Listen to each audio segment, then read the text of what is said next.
Welcome to Local Matters. I'm Elizabeth. Let's get started. Learn about the interesting natural features of Willowbrook Farm Preserve in Pembroke at night on May 21st from 8:30 to 10:30 p.m. Land Steward Owen Gray and volunteer Brian Vigorito will guide you through 3 miles of varying habitats on this evening owl prowl hike. Group size is limited to 8 people. Visit the Wildlands Trust website to register. Libraries connect people to information, resources, entertainment, and their community.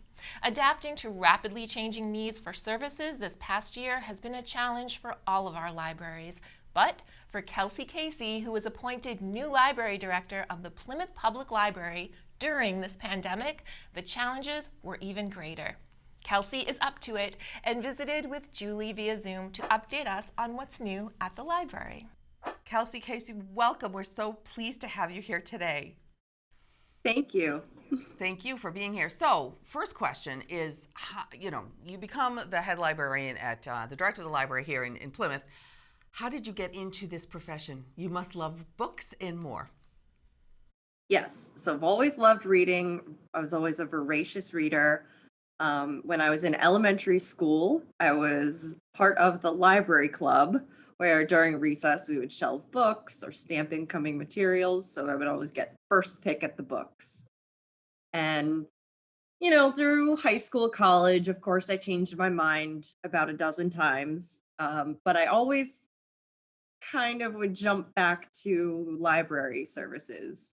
And that's what I ended up doing, and I've been in it since. Yeah, it's in your blood. Now, before you came to Plymouth, in Plymouth you were the assistant director, then you became the interim director, and then you became the director when Jennifer Harris retired, which was great for Plymouth, not to see her go, but to have you stand up into her shoes, which was a wonderful thing. So you were in Canterbury, Connecticut. Can you talk a little about your experience there? So Canterbury is a very different area than here. It's a very rural population of 3,000, so a little tiny library, but it was one of those libraries that hadn't been updated for a really long time.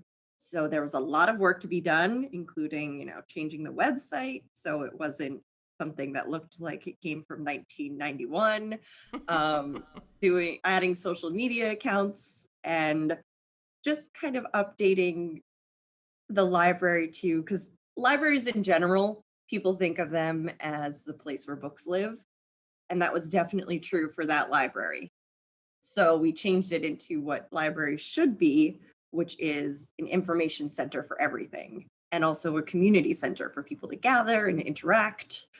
And I had a great time there and I loved it, but it was time to move on to something bigger because their entire budget is about our book budget here for adults. Yeah. So So lot more chances for me to work. Oh, yeah. And let's talk a little bit more about all the other things that libraries do, not just books. Talk about all the many programs that are offered through a library, especially Plymouth. Yes. So we actually tonight have a new, I wouldn't really call it a book club, but a new club called Spices and Spatulas, where we have spices that people can pick up, and then everyone makes a recipe that uses that spice. And we'll talk about it on Zoom. We'll talk about the history of the spice. And that's going to be a monthly group that will meet on the first Tuesday of every month. So that's something that's, totally not book related. It showcases one of our databases, which are one of our great resources. So I always love to use the cooking databases because I hate looking for recipes online and then you get that person's info, their whole life story before you can actually see the recipe. Right. Well, you don't think of a library as somewhere that you'd be talking about spices or cooking, but again, that just shows the variety of things that libraries do. Now, you've taken the helm here at a very unique time where you haven't been open, or you've been open limited hours, and a lot of things have been done online, a lot of things have been done through Zoom. How is that going to change over the summer? So we will still be offering some Zoom programs. for things like lectures. It just works better for that format. But then we will also be having some outdoor programs. We are starting with outdoor story time this week. We will have more outdoor story times. We'll have the music. We'll have some animal ambassadors coming. Our summer reading theme this year is Tales and Tales, so it's all animal themed. So we'll have a fun summer out on the lawn, and hopefully by the fall we'll be able to open the Phalo room up again for Bring people back. programs. Yeah. Now, how robust is your social media program? How do you get everybody to have a library card in their wallet in the town of Plymouth? So that's one of my main goals. We do want everyone in Plymouth to have a library card. So my focus now is getting out into the community and bringing the library to them. We went to Red Brook recently for one of their events, and we signed up 49 people for library cards. So it's 49 people that hadn't gotten a chance to come up to Plymouth Center and get a library card at the library. So we're working on bringing the library to people that don't normally come up this way. Plymouth is big. Yeah, which is really great. And how do people, how would they realize how many things they have access to just through the databases that are available as being a library member? Like from soup to nuts, there's like nothing you can't find at a library. Talk about that a little bit. So once you get your library card, you have access to all of our online resources. So you can get Rosetta Stone for free, all of their languages. You can get transparent languages. That's another big one. And pretty much any ebook, audiobook. There's even streaming services. So I would say that you should go to the website, go to our e-resources tab, and look at everything that's there. You'll be surprised at the amount of things that we offer. Yeah, it's incredible. It's absolutely incredible, and people should absolutely do that.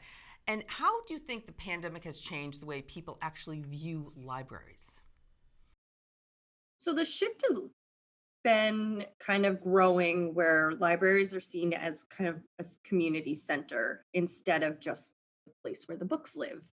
So through the pandemic, a lot of people have realized what a big part of their lives the library has been.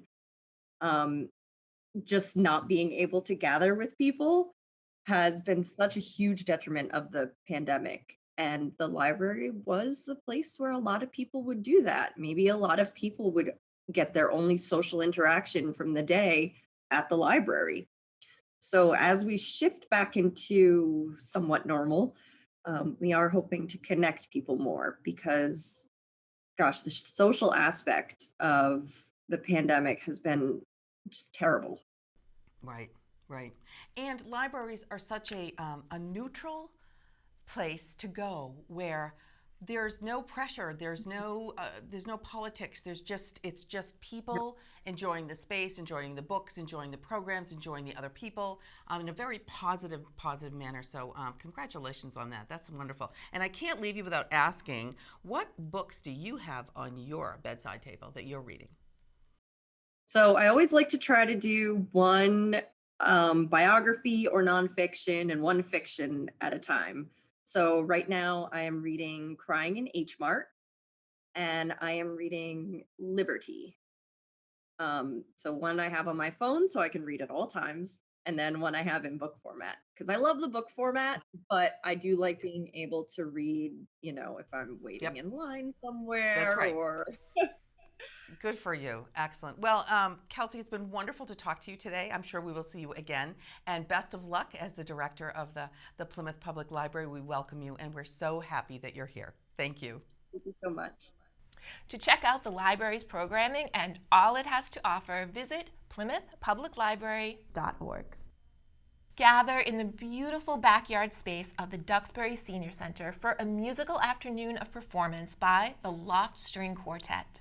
Featuring Katie Cook and Sarah Ware on violin, Cassie Solbaran on viola, and Christy Foy on cello, this spirited group will set the perfect tone as we head into warmer and more hopeful days. The music plays on Saturday, May 15th from 3 to 4 p.m. Send an email to programs@duxburycoa.com to register.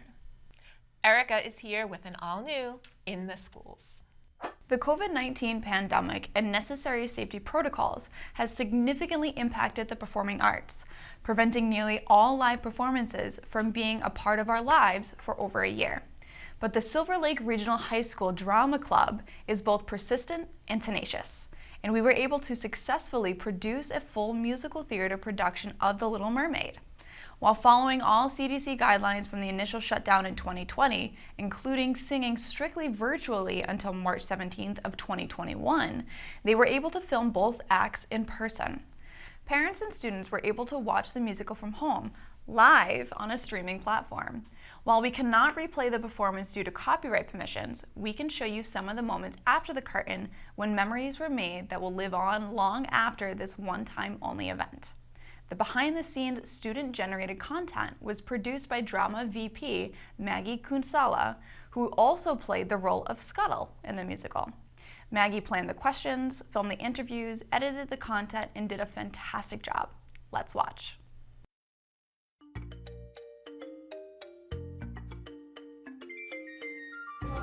Hello, my name is Laurel. I'm in 11th grade and I play Ariel. My name is Connor Hone. I am in 12th grade and I play Prince Eric. Hi, I'm Carrie Driscoll. I'm a sophomore and I'm playing Flounder. Hi, my name is Allison Petta. Hi, I'm Sarah Anderson and I am a production assistant. I designed all the sets that you will see in the show, such as like Ursula's Lair, Ariel's Grotto, and... Hi, my name is Ava O'Connor. I'm a senior and I'm going to be playing Ursula. I'm Mr. Pasqua. I'm a 25th year senior. And I am the director, music director, and producer with a wonderful production team of other adults that are helping to put on this musical in this most interesting of school years.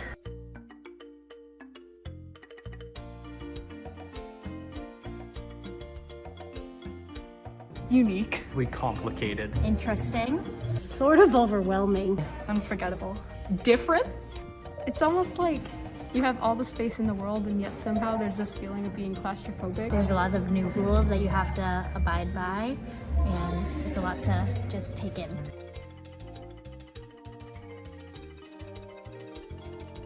I think seeing all my friends again, especially since we're in different cohorts. Probably getting back into drama. I've really missed it over this past year of the pandemic, so I'm really excited to get back.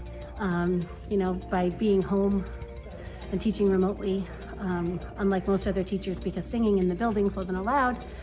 This is coming in for drama, for in-person drama all year has been the only time I've been seeing these guys face to face, and it's certainly been worth it for everything that has been in the overwhelm category to have that opportunity.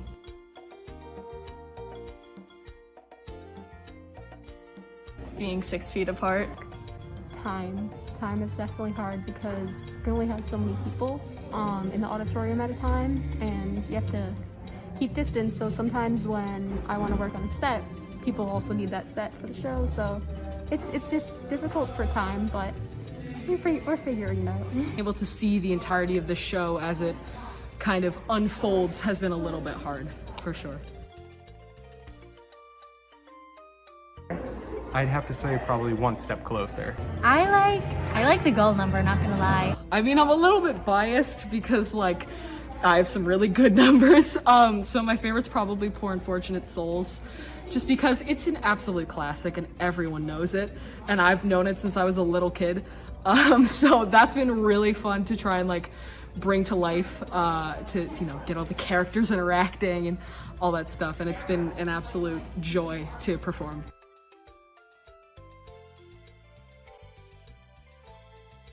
I think people should tune into our show because we put a lot of work into it, and it's just a bit of normal.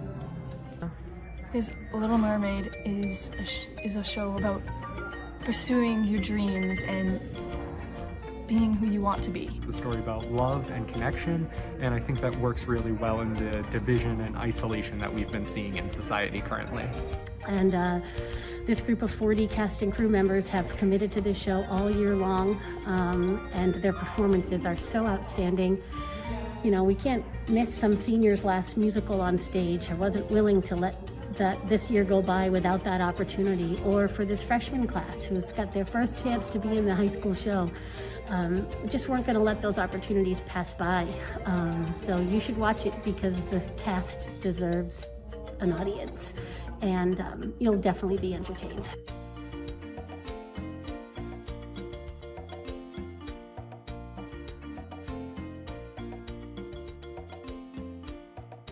While COVID has changed so much of our lives, arts educators are proving that utilizing technology and creative thinking to challenge old models of learning experiences prove, even during COVID, that the show must go on. Elizabeth, back to you. Thank you, Erica. Springtime in Massachusetts is a lot happening at once. New generations of animals, others waking from winter slumbers, and wildflowers popping up all over, from sidewalks to woodland trails. Join Mass Audubon Education for the online program, The Nature of Spring, when instructors will introduce the seasonal dynamics of nature in springtime and provide ideas and resources for observing, appreciating, and supporting the wildlife around you this season. Visit massaudubon.org for more information about this May 11th program, which will run from 7 to 8:30 p.m. With warmer weather comes the siren call of the links for golfers. And if you like testing your putting skills and a little friendly competition, the Duxbury Senior Center has an event for you. On May 11th from 8:30 to 10 a.m., compete to win a golf voucher in the Hole-in-One Golf Contest at the North Hill Country Club in Duxbury. North Hill Golf Pro Christian Grace will be on hand for stance and grip guidance, and there will be Arnold Palmer's for all. Register via email to programs@duxburycoa.com. The Plymouth Farmers Market returns for the season to Plymouth Patuxent Museums on May 20th and will run every Thursday from 2:30 to 6 p.m. More than 25 vendors with your favorite organically farmed food, treats, coffee, honey, baked goods, and much more will be some of the offerings for this family-friendly outdoor market. And, as always, there will be music. Mark your calendar and check the Plymouth Farmers Market Facebook page for a list of participating vendors. What can a dress reveal about the past? You are invited to join the Plymouth Antiquarian Society for a free virtual gathering to explore this concept, best practices for collections care, and their collection of historic clothing and textiles with conservator Catherine Tarleton. Catherine has extensive experience in historic clothing construction, hand weaving, surface design techniques, and a range of textile embellishment methods. Lunchtime conversation, historic clothing and textiles takes place on Wednesday, May 12th from 12:30 to 1:30 p.m. and is sponsored by Mass Humanities Bridge Street Fund. Visit the Antiquarian Society's Facebook page to register. Internet service is an imperative to simplify many of the tasks of our modern life, but for many, the cost is prohibitive. The Emergency Broadband Benefit is a new FCC program to help families and households who are struggling to afford internet service during the pandemic. Designed to connect eligible households to jobs, critical healthcare services, virtual classrooms, and so much more. This benefit will provide a discount of up to $50 per month toward broadband service for eligible households and up to $75 per month for households on qualifying tribal lands. Eligible households can also receive a one-time discount of up to $100 to purchase a laptop, desktop, or tablet from participating providers if they contribute more than $10 and less than $50 toward the purchase price. How do you know if you're eligible? If a member of your household has an income that is at or below 135% of the federal poverty guidelines, or participates in certain assistance programs such as SNAP, Medicaid, or Lifeline, or is approved to receive benefits under the free and reduced price school lunch program or the school breakfast program, or received a federal Pell Grant during the current award year, or experienced a substantial loss of income due to job loss or furlough since February 29, 2020, and the household had a total income in 2020 at or below $99,000 for single filers and $198,000 for joint filers, or meets the eligibility criteria for a participating provider's existing low-income or COVID-19 program, your household must meet only one of these criteria to be eligible. To learn more, visit getemergencybroadband.org or visit the FCC website at fcc.gov/broadbandbenefit. Enrollment begins on May 12th. National Poetry Month runs for the month of April, but at the local scene, we're never done celebrating poetry. In our next piece, we welcome the return of Bill Alberti, who has some original poems and some kind words to share with you. Hello, my name is Bill Alberti, and this is April National Poetry Month, and I have a couple of poems for you. The book that I'm working on right now is about poems categorized as persons, places, and things. So I'd like to read a couple of poems that are the person poems to you. This is called Henri.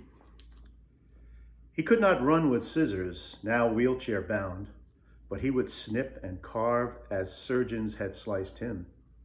Unable to paint, his talented spirit would not be denied. He self-resigned to a new medium, cutouts.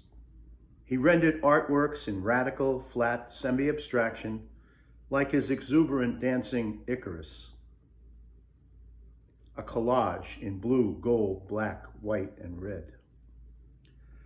With undying optimism and bliss, he wielded the sharp blades of his newfound instrument of creation, joyfully sculpting color.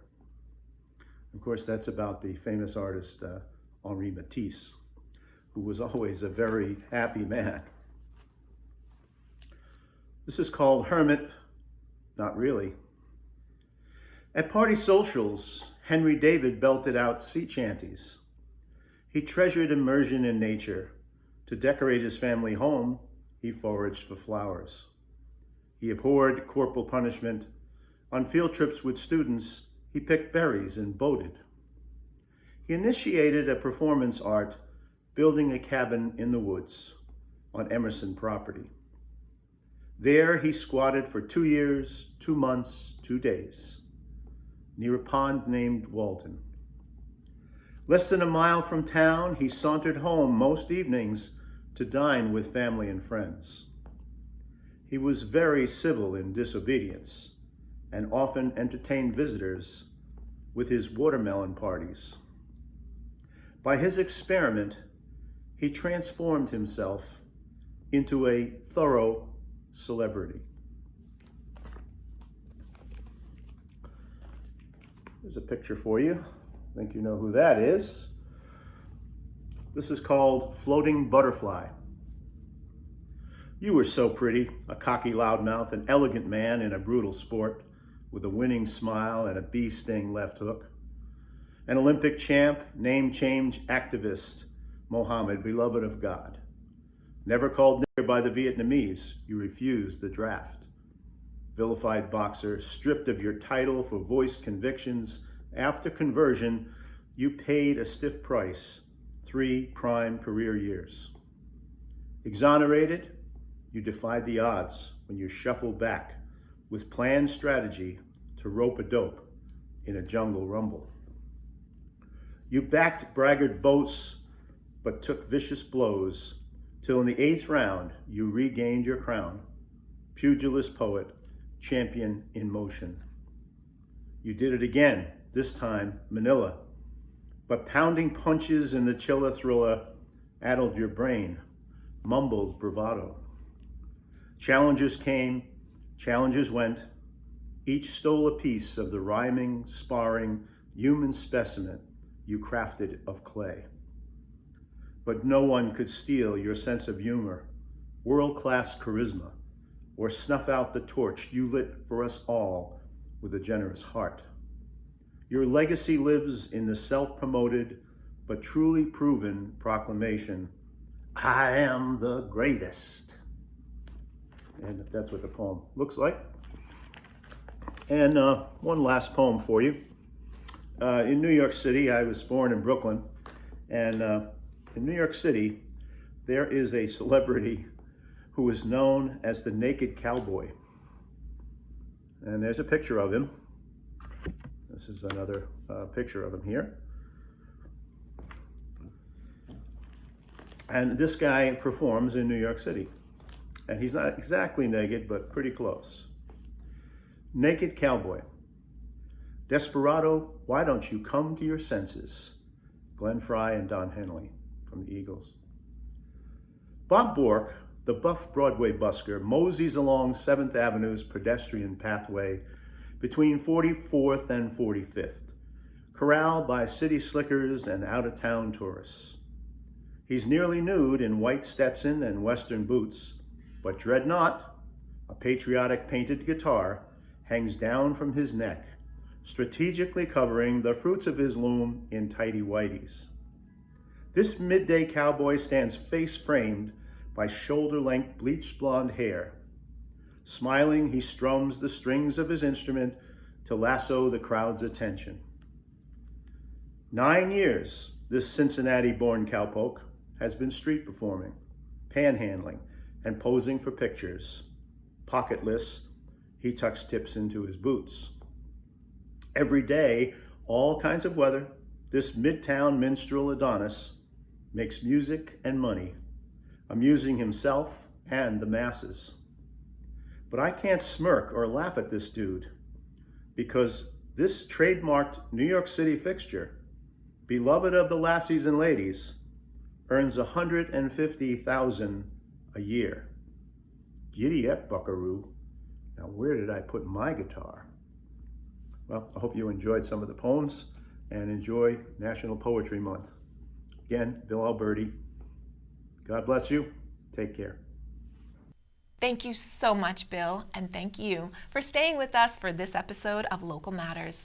From all of us at PAC TV, have a happy and safe week. We'll see you next time.